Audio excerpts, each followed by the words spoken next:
For me, it's a spiritual feeling. I'm obsessed with birds.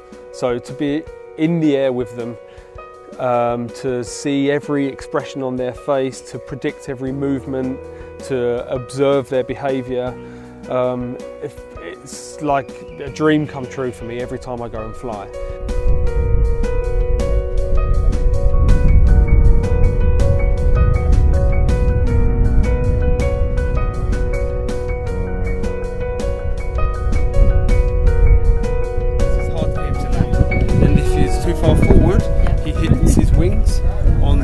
The rises. Well, my name's Scott Mason and I'm from the UK.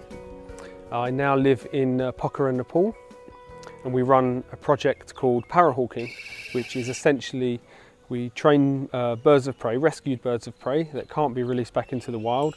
We train them to fly with paragliders, and we use this project to raise awareness for vulture conservation and raise funds for vulture conservation projects in Nepal.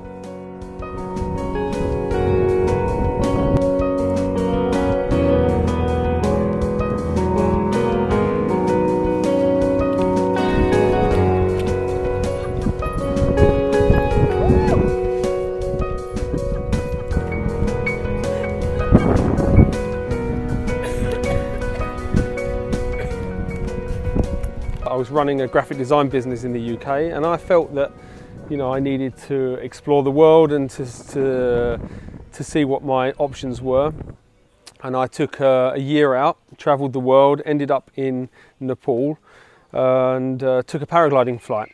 And on that paragliding flight, I met the guy that ran the paragliding company, and we had this amazing flight. We experienced lots of different wild birds, eagles, vultures, hawks, falcons.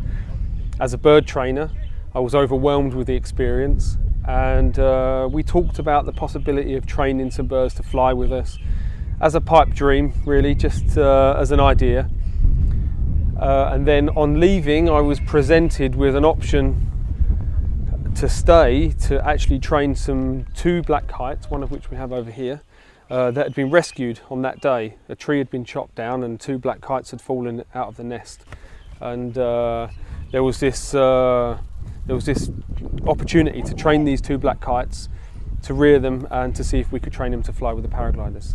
So within a blink of an eye, I changed my plans and decided to stay.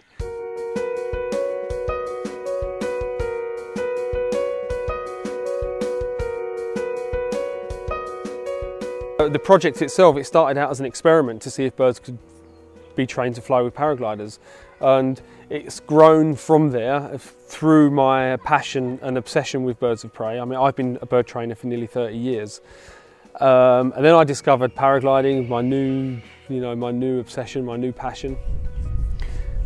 But it wasn't until we rescued Kevin, one of the Egyptian vultures, that we realised that this concept of parahawking could actually be used to promote a very serious problem that was happening at the time.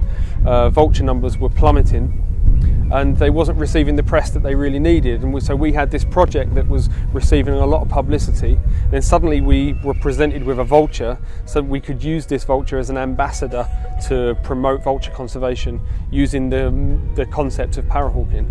By selling parahawking tandem flights, by giving customers the experience to fly with these birds in their own natural environment. It was a PR exercise for vultures, which was desperately needed at the time. So what started out as an experiment turned into a labour of love, and is now, for me, one of the most important ways for us to raise awareness for vulture conservation, by experiencing them in their own natural environment, not just looking up at them from the ground, but actually being in the air with them. It might only be a once-in-a-lifetime experience to be up there flying with a bird of prey, you know, and so you've got to take as much of it in. You've got to really, you know, study them and you know, see every movement of their feather, and every time, you know, they twist and turn. It's just an incredible, for me, it's a very spiritual experience.